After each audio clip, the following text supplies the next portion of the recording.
भारत रत्न देश का सर्वोच्च नागरिक सम्मान है जो खास तौर पर उनके लिए होता है जिन्होंने किसी विशेष क्षेत्र में अपार योगदान दिया हो। पिछले कुछ समय से ये सम्मान फिर से चर्चा का विषय बन गया है।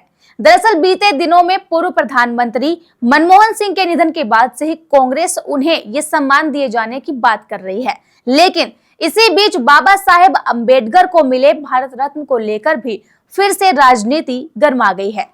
इस पूरे मामले में कांग्रेस के लिए आलोचनाओं का बाजार गर्म हो गया है।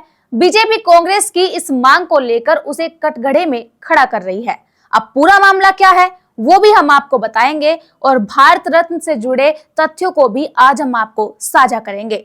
लेकिन उससे पहले आप हमारे चैनल द हिंदी टॉप को सब्सक्राइब करें, बेल आइकन दबाना ना भूलें ताकि आप तक पहुंचे हर खबर सबसे पहले। बाबा साहेब अम्बेडकर को मिले भारत रत्न पर भाजपा ने कांग्रेस पर आरोपों की बौछार कर दी है। बीजेपी का आरोप है कि कांग्रेस सरकार ने कभी भी अम्बेडकर के योगदान को सही मायने में सराहा नहीं। वहीं 1990 में वीपी सिंह के नेतृत्व में जब बाबा साहेब को भारत रत्न दिया गया था तो इसे लेकर कांग्रेस की खामोशी पर सवाल उठे थे। भाजपा ने इसे कांग्रेस की उदासीनता के रूप में पेश किया था। अब बात करते हैं मनमोहन सिंह की, जिनकी भारत रत्न से सम्मानित किए जाने की चर्चा कई सालों से हो रही है। कांग्रेस ने इस मुद्दे को फिर से हवा दे दी है। खास तौर पर तेलंगाना कांग्रेस ने मनमोहन के सम्मान में प्रस्ताव तक पारित कर दिया है। मनमोहन सिंह के प्रधानमंत्री रहते हुए देश ने कई आर्थिक सुधार देखे। आर्थिक उदारीकरण की प्रक्रिया जो उन्होंने शुरू की उसे आज भी सराहा जाता है। उनका योगदान भारतीय अर्थव्यवस्था में अविस्मरणीय है। यही कारण है कि उनके समर्थक चाहते हैं कि उन्हें भारत रत्न से नवाजा जाए। शर्मिष्ठा मुखर्जी जो प्रणब मुखर्जी की बेटी है, उन्होंने अपनी किताब में ये दावा किया था कि उनके पिता प्रणब मुखर्जी ने मनमोहन सिंह को भारत रत्न देने का विचार किया था। ये जानकारी एक तरह से चर्चाओं का हिस्सा बन गई। हालांकि ये साफ नहीं हो पाया था कि इस पर आगे क्या हुआ, क्योंकि किताब में इस बारे में कोई अंतिम निर्णय नहीं लिया गया था।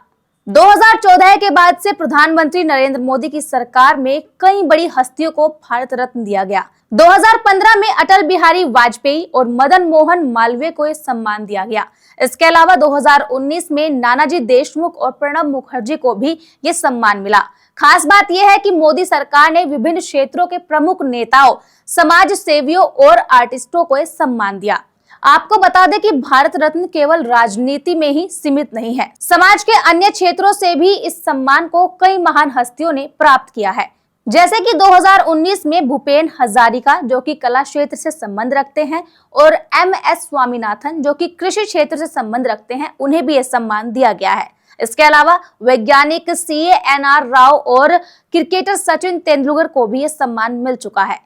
कांग्रेस सरकार में मनमोहन सिंह को भारत रत्न देने की चर्चा कभी गहमागमी का हिस्सा रही थी, लेकिन ये किसी नतीजे पर नहीं पहुंच पाई थी। हालांकि जैसे जैसे कांग्रेस के नेता मनमोहन सिंह के योगदान को याद करते हैं, ये मुद्दा फिर से गर्मा जाता है। क्या ये सरकार अब मनमोहन सिंह को इस सम्मान से नवाजेगी? ये सवाल सबसे बड़ा है। भारत रत्न, जैसा कि हम सब जानते हैं, भारत का सबसे प्रतिष्ठित नागरिक सम्मान है। इसकी स्थापना 1954 में हुई थी और इसका उद्देश्य उन व्यक्तियों को सम्मानित करना है जिन्होंने समाज, राष्ट्र या किसी विशेष क्षेत्र में असाधारण योगदान दिए हो। यह सम्मान केवल एक प्रतीक है और इसमें कोई वित्तीय लाभ नहीं होता। सम्मानित व्यक्ति को एक सोने का मेडेलियन मिलता है जो पीपल के पत्ती के आकार का होता है। इसके केंद्र में अशोक स्तंभ और सत्यमेव जयते लिखा होता है।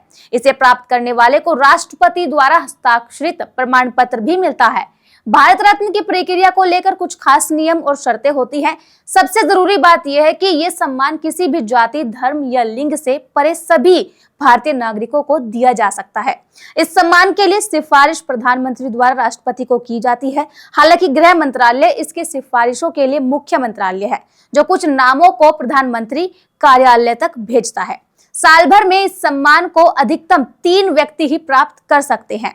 इसे देने का समय भी बहुत मायने रखता है क्योंकि ये राष्ट्र के प्रमुख कार्यों में एक महत्वपूर्ण योगदान का प्रतीक होता है। अब तक भारत रत्न 53 लोगों को दिया जा चुका है और इनमें कई बड़े नेताओं के नाम शामिल हैं, जैसे कि जवाहरलाल नेहरू, इंदिरा गांधी और राजीव गांधी। ये सभी नेहरू गांधी परिवार के सदस्य रहे हैं और इनका योगदान भारतीय राजनीति में बहुत अहम था। इसके अलावा पूर्व राष्ट्रपति सर्वपल्ली राधाकृष्णन, गोविंद वल्लभ पंत और लाल बहादुर शास्त्री को भी यह सम्मान मिल चुका है। इसी तरह से 1997 में गुलजार लाल नंदा और 2001 में लता मंगेशकर को भी यह सम्मान प्राप्त हुआ।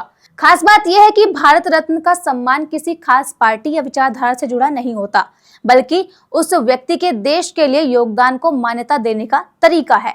भारत रत्न को मरणोपरांत देने का रिवाज नहीं था, लेकिन विशिष्ट मामलों में ये सम्मान मरणोपरांत भी दिया जाने लगा, जैसे कि बाबा साहेब भीमराव अंबेडकर, मोरारजी देसाई और पीवी नरसिम्हा राव को मरणोपरांत ही ये मिला है।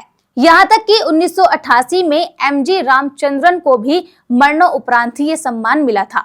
इसके अलावा लाल बहादुर शास्त्री, कर्पूरी ठाकुर और चौधरी चरण सिंह को भी मरणोपरांत ही ये सम्मान मिला है। एक और सवाल ये भी उठता है कि क्या भारत रत्न केवल राजनीति और सरकारों का खेल बनकर रह जाएगा, या फिर ये सम्मान सच में उन लोगों को मिलेगा जिन्होंने राष्ट्र के लिए असाधारण योगदान दिया है। इन तमाम सवालों का जवाब समय के साथ मिल ही जाएगा, लेकिन इस पूरे मुद्दे ने ये साफ कर दिया है कि भारत रत्न केवल एक पुरस्कार नहीं, बल्कि ये राजनीति और समाज के बदलाव का एक अहम आईना भी है। फिलहाल के लिए इस खबर में इतना ही। इस खबर पर अपनी राय कमेंट में जरूर बताएं और ऐसे ही खबरों के लिए सब्सक्राइब करें द हिंदी टॉप। साथ ही हमें एक्स यानी ट्विटर, फेसबुक और इंस्टा पर भी फॉलो करें।